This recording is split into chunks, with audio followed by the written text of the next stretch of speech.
मैं रोजाना हाउस की कार्रवाई को देखूंगा, कांग्रेस का, बीजेपी का, दूसरे और एमएलएज का किस तरीके से किसान के पक्ष में कौन खड़ा है कौन नहीं खड़ा है, उनकी हाउस के अंदर किस तरह की भूमिका रहेगी, उन सबको वॉच करूंगा।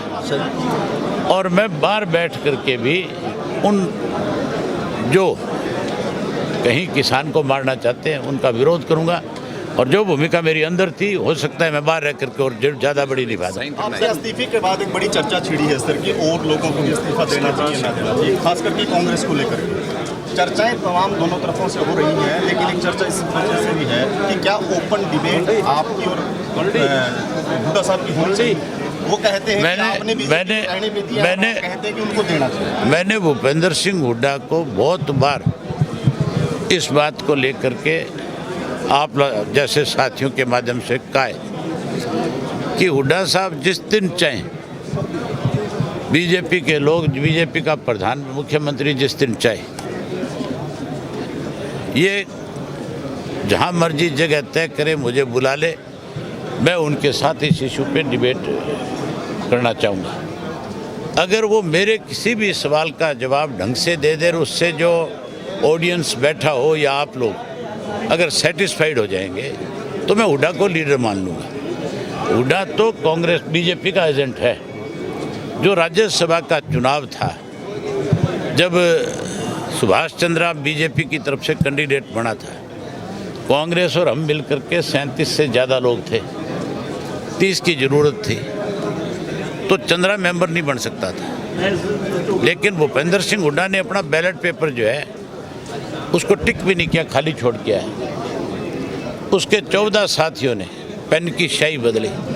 ये बात जंग जाहिर है, सबको पता है। उसके बाद तो इलेक्शन कमीशन को भी फैसला करना पड़ा कि जब भी कोई मेंबर वोट डालने जाएगा तो पहले उसकी पूरी तलाशी ली जाएगी, फिर उसको जो आपका प्रिजाइडिंग अफसर बैठा होगा वो उसको पेन मुहैया कराएगा और वो उससे कहेगा कि टिक करके। सर महंगाई की बात करें तो अरे एक मिनट, क्या करना है महंगाई का, पहले किसान की बात तो कर लो। सर किसानों, एक मिनट। दूसरा, भूपेंद्र सिंह हुड्डा का उदाहरण और बता देता हूँ आपको। जब राज्यसभा का अब की बार का चुनाव था, बीजेपी ने जहाँ उनके पास 20-25 मेंबर्स की कमी थी, वहाँ भी दूसरा कैंडिडेट खड़ा किया। हॉर्स ट्रेडिंग करके कहीं अपने लोगों को जिताना चाहते थे। यहाँ तो एक मेंबर की कमी थी। यहाँ आखिरी दिन तक चर्चा थी कैंडिडेट खड़ा करेंगे। कैंडिडेट खड़ा करने की बजाय हुड्डा का एहसान उतारा, उसके बेटे को अनअपोज्ड बढ़ने दिया।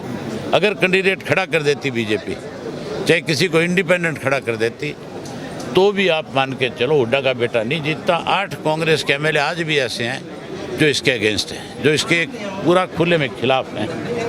और अब तो जो कोई ऐसा मौका है, अब तो आपको और ज़्यादा स्पष्ट हो गया कि अब तो हुड्डा ने पगड़ी बदल ली। पहले गुलाबी पहनता था, अब तो भगवी पहननी शुरू कर दी, अब तो 23G में शामिल हो गया। तो मान के चलो ये दोनों पार्टियां आज जो पक्ष और विपक्ष हरियाणा में है, ये दोनों के दोनों मिलकर के किसान को लूटने का काम कर रही है, लोगों की आंखों में धूल झोंकने का काम कर रही है। जहाँ तक महंगाई का सवाल है, कांग्रेस पार्टी आज की तारीख के अंदर विपक्ष में थी, सबसे बड़ी पार्टी थी।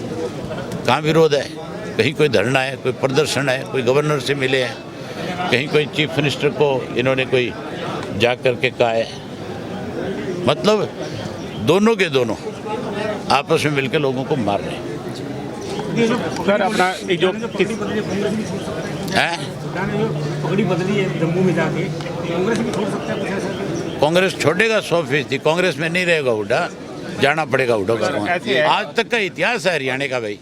आज तक हरियाणा के अंदर जो व्यक्ति कांग्रेस पार्टी का चीफ मिनिस्टर रहा है, उसने हमेशा अपनी नई पार्टी बनाई है। राव वीरेंद्र को ले लो, चौधरी बंसी लाल को ले लो, भजन लाल जी को ले लो, और हुड्डा कैसे टल सकता है?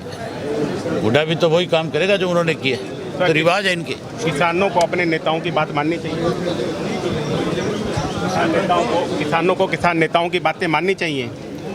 किसान नेताओं की बात अगर वो ना मानते तो आज लाखों की संख्या में धरने पे थोड़े बैठे होते। टक्के साहब ये कह रहे हैं कि हमें एक फसल की आहुति देनी पड़ेगी, जिनकी बातें सुन के किसान अपनी फसलों के ऊपर खड़ी फसल पर ट्रैक्टर चला रहे हैं, क्या ये सही है? उन्होंने ये नहीं कहा, हम भी नहीं चाहते कि कोई किसान अपनी फसल पे ट्रैक्टर चलाए। उन्होंने भी ये नहीं कहा था भी कोई ट्रैक्टर चला दे। उन्होंने कहा भी एक फसल ऐसा हो सकता है कि हमें अपनी फसल खेत में छोड़ करके धरने पे बैठना पड़े। आहुति देनी आहुति यही होती है, ये कोई उनका गलत नहीं था कहने का तरीका, अपनी अपनी भाषा है। जो किसान ट्रैक्टर पंजाबी जो है, उस भाषा को जब हम बोलते हैं तो उसके दो अर्थ निकलते हैं। आप तो पंजाबी हो, आपको तो इस बात का अंदाजा है। जो पंजाबी के दो अर्थ निकलेंगे तो फिर यूपी की भाषा के भी दो निकल सकते हैं। हरियाणवी है जो ठेठ मारता है जाके, वो एक ही है। ठीक है, धन्यवाद।